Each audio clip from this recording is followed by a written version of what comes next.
Hey everyone, welcome back. We're going to be diving deep today into a book that a lot of you guys have been talking about. Really gets into masculinity and societal structures and legacy. Yeah, this one really is fascinating. I mean, just the way it kicks off talking about this, the Yanomami tribe, they're known for these really intense physical competition. And the author uses that as a kind of like a starting point to look at raw masculinity, almost Wow. primal. So is it, like winning a wrestling match or just being good with a spear or something? What's the deeper point with these competitions for them? Well, that's what I found so interesting. The book argues that it all boils down to status and reproductive success. Yeah. So it's how the Yanomami men kind of prove their worth. And, obviously the strongest, most dominant males are the ones who are going to end up with more wives and children. Yeah, that makes sense in a society where being physically strong and skilled is like directly tied to your survival, right? Yeah. But how does that connect to us, living in the modern world? Well, that's exactly what the author gets at. It's not just some weird cultural quirk. It's like a window into our evolutionary past, right? I mean, for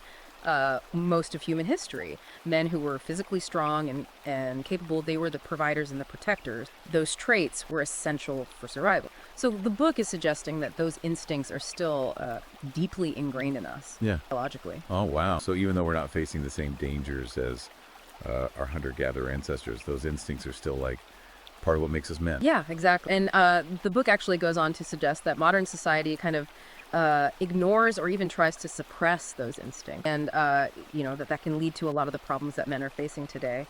He specifically points to the rise of feminism and the way that masculinity is portrayed in the media, often in a negative light. Yeah, that's a really interesting point. I mean, we've all seen those portrayals of men as like bumbling fools or just insensitive brutes. How does the book address that? Well, he argues that it's not only inaccurate, but it's harmful. It contributes to this sense of shame and confusion among men. It leads them to kind of question their own instincts and their values. So it's not just about feeling misrepresented. It's about the impact those portrayals have on men. It's like self-perception and their place in society. That's exactly it. The book argues that these negative messages, they can have a really profound impact on men's mental health and well-being. Lead to a loss of confidence, a loss of purpose, and even a decline in physical health. Wow, that's kind of alarming. So we've got this disconnect between our evolutionary heritage and the messages that we're getting from society. Where does the book go from there? Well, he digs into the biological side of things, focusing on testosterone. He argues that testosterone is the fuel behind male vitality and drive, even aggression. And this is key. He suggests that modern life is actually messing with our testosterone levels. So it's not just about feeling stressed or overwhelmed. There could be actual like physiological changes happening. Yeah, that's the argument. The book points to things like diet, lack of physical activity, and chronic stress as potential culprits. And this, he says, can have like a whole cascade of negative effects, from low energy to decreased libido to increased risk of depression, even heart disease. Wow. Okay, that's pretty heavy. But is there anything men can do about it? Does the book offer any solution? Yeah, it does. One of the key things it emphasizes is this idea of like returning to more traditional masculine activities and value. Things like physical fitness, competition, and taking on challenges. These are presented as ways to boost testosterone and kind of reclaim that sense of vitality and purpose. So it's not just about like hitting the gym for vanity's sake. It's about tapping into something deeper, something essential. That's it. The book argues that these activities are not just hobbies or ways to pass the time. They're expressions of our innate masculinity. Engaging in them can have a really profound impact on our physical and mental health. Yeah, makes sense. It's like we're reconnecting with something that's been lost, in the modern world. Right. And the book goes on to explore how this loss of connection is manifesting in different areas of life, from relationships and career to our overall sense of purpose. So it's a pretty broad look at the challenges that men are facing, but with a focus on understanding the root causes and offering solutions. Precisely. It challenges us to kind of, to challenge conventional wisdom and for men to take a more active role in shaping their own lives, rather than passively accepting the messages that they're being bombarded with. Okay, so we've talked about evolution, biology, and the impact of modern society. What else does the book explore? One of the most fascinating parts is the critique of what he calls the woke agenda. He argues that it's a form of cultural Marxism that seeks to undermine traditional values and ultimately dismantle Western civilization as we know it. Whoa, cultural Marxism. That sounds intense. Can you unpack that a bit more? It's a complex topic, but essentially he's arguing that that this ideology is trying to redefine power dynamics, No. promoting victimhood narratives and pitting different identity groups against each other. He suggests that it's leading to a breakdown of traditional hierarchies and institutions, leaving men feeling lost and uncertain of their role in society. So it's not just about being politically correct or sensitive to other people's feelings. It's a more fundamental shift in how we view power and identity. Exactly. And the book argues that this shift is being intentionally driven by certain groups, with specific agendas, and that men are often targeted as the oppressors in this narrative. That's a pretty controversial claim.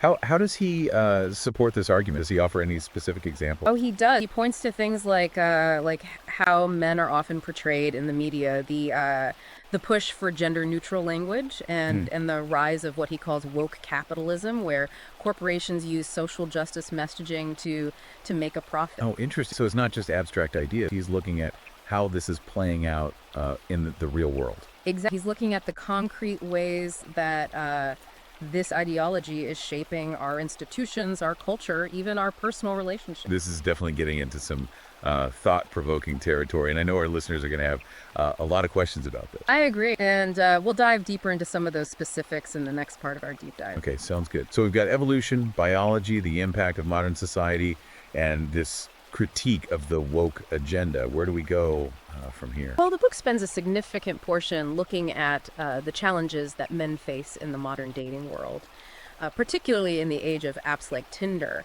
And, he paints a pretty bleak picture, suggesting that these platforms have actually made the natural dynamics of attraction worse in a way that's really unfair to men. We've all heard those stories about how, like, a small percentage of men get most of the attention on dating apps.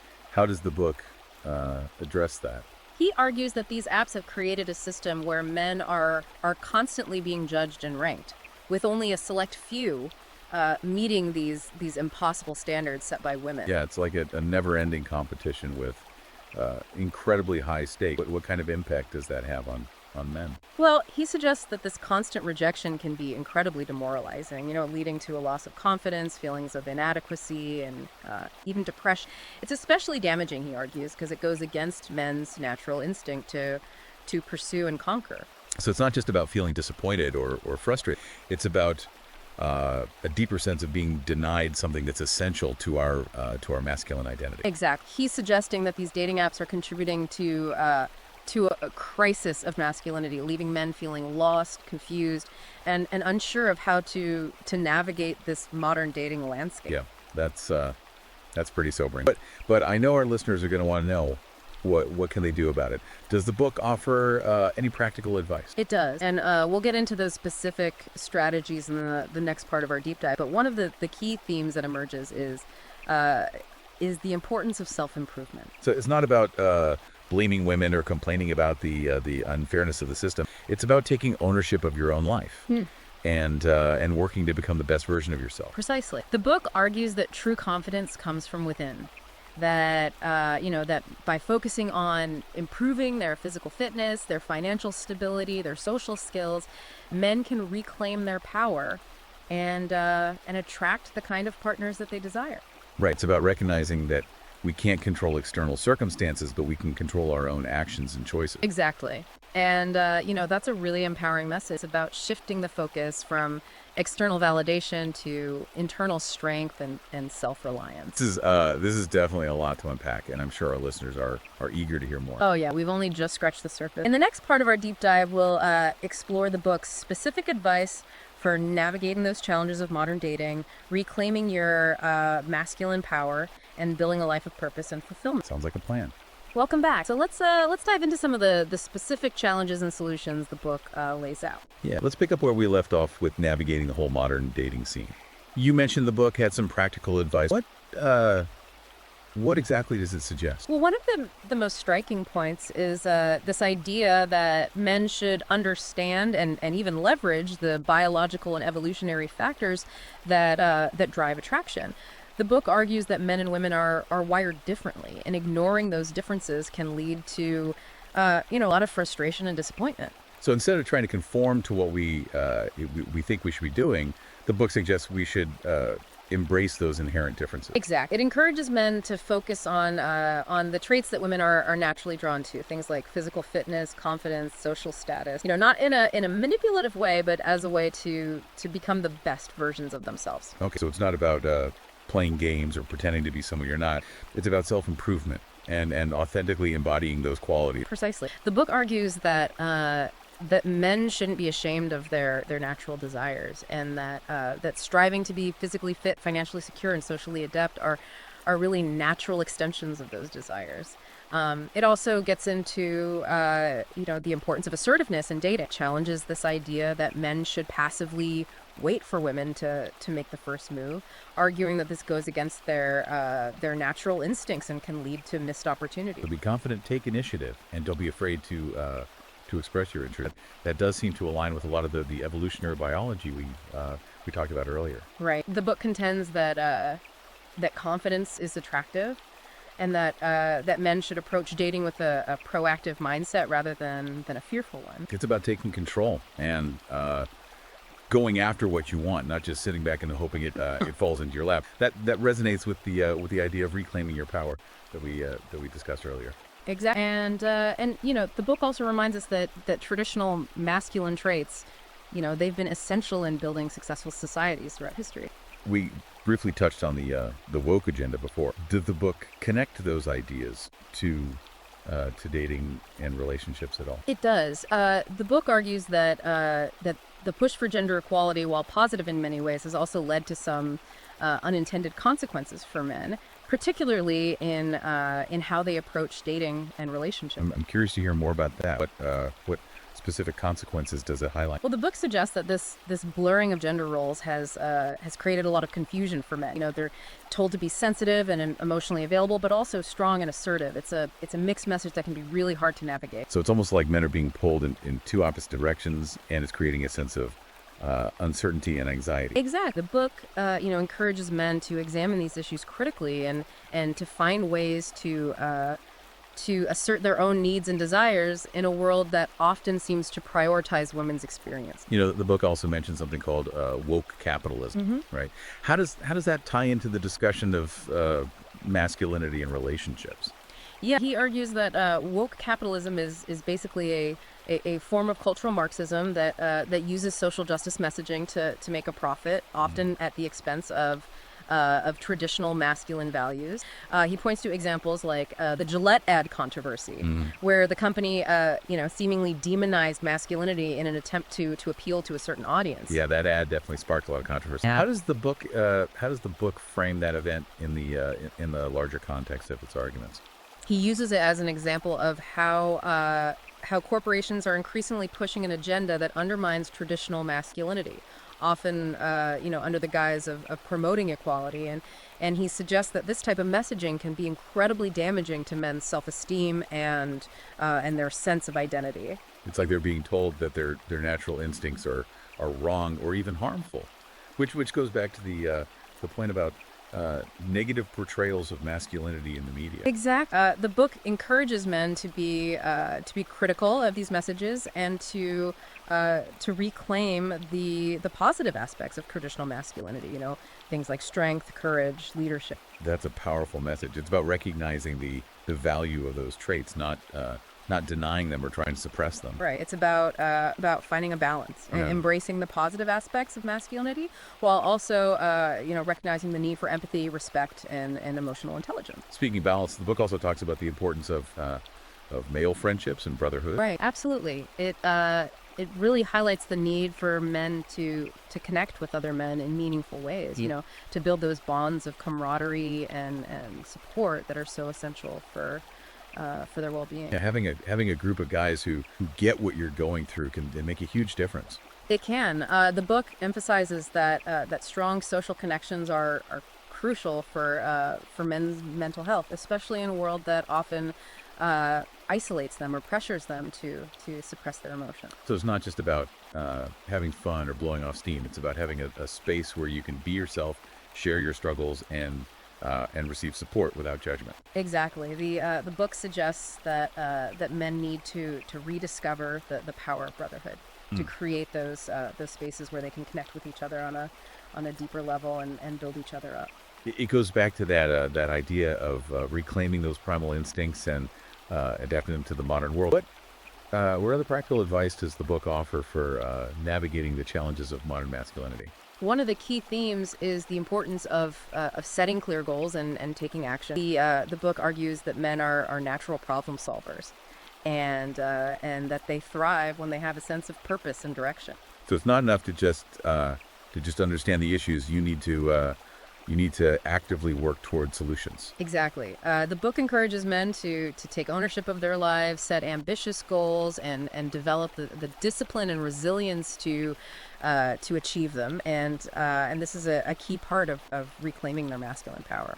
It's about taking control, being proactive, and not letting yourself be defined by circumstances. That definitely resonates with the overall message of the book. It does. The book argues that men have the potential to achieve great things, but they need to step up and embrace their natural strengths and abilities. What about the role of technology in the modern world? Does the book address that at all? Yeah, it does. It acknowledges that technology can be a double-edged sword. It can be a powerful tool for connection and learning, even self-improvement.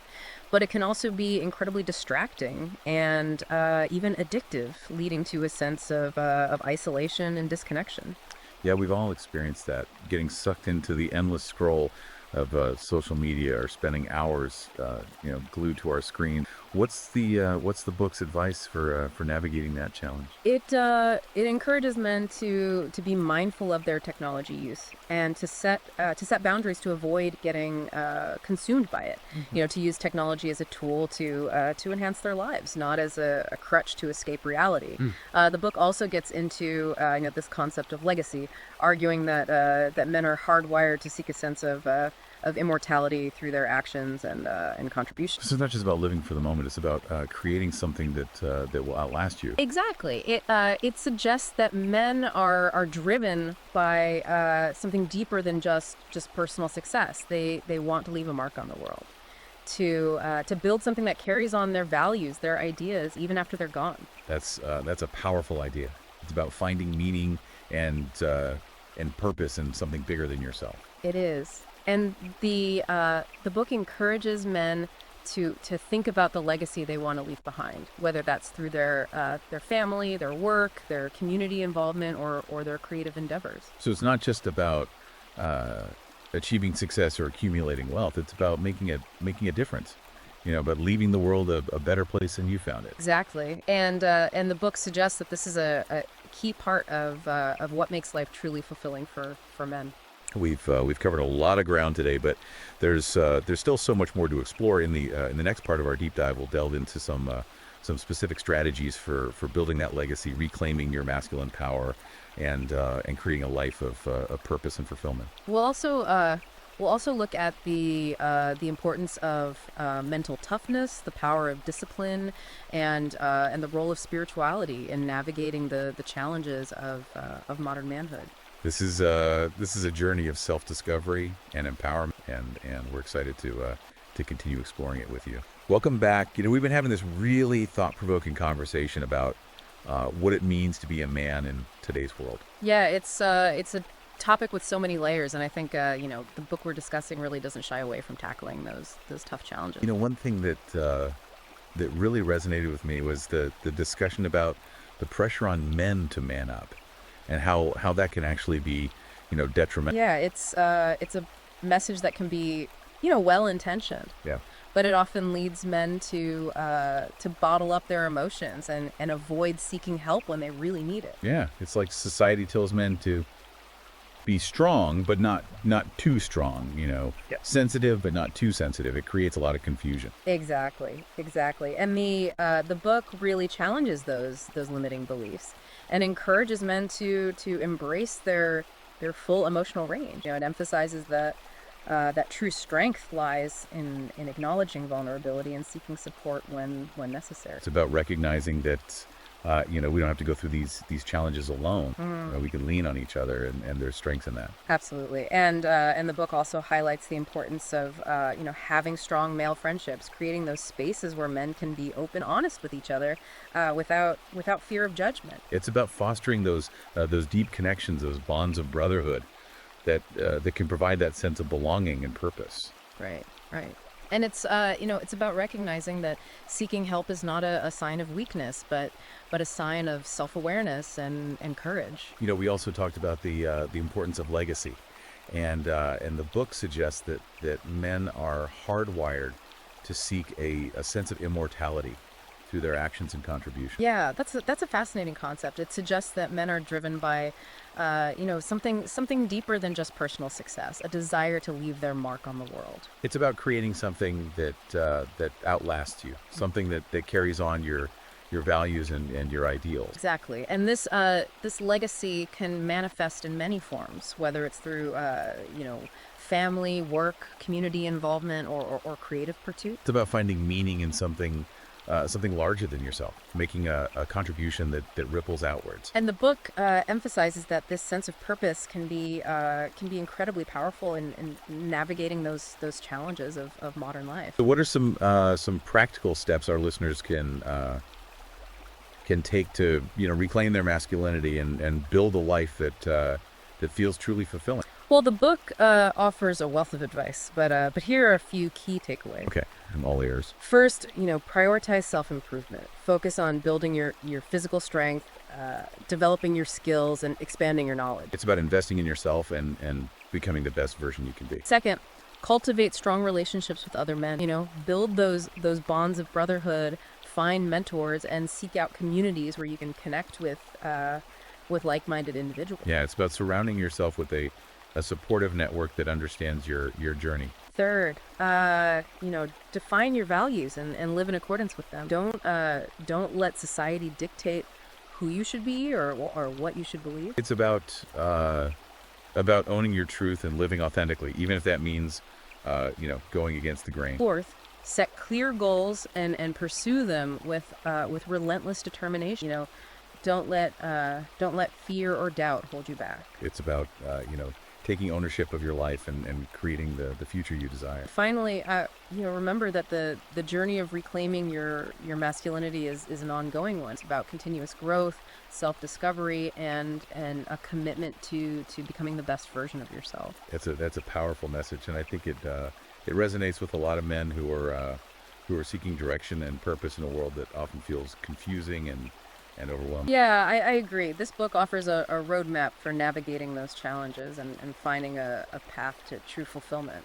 If you're ready to embark on that journey, I highly recommend checking out the book we've been discussing. You can find it on Amazon, Kindle, and Google Play Books. It's a valuable resource that can help you reclaim your power, redefine what it means to be a man, and create a life that feels authentic and meaningful. Well, thanks for joining us on this deep dive. We hope it's provided you with some valuable insights and inspired you to take action in your own life. Remember, the power to create the life you desire lies within you. Embrace your masculinity, step into your full potential, and never stop striving to become the best version of yourself. And until next time, keep exploring, keep learning, and keep pushing the boundaries of what's possible.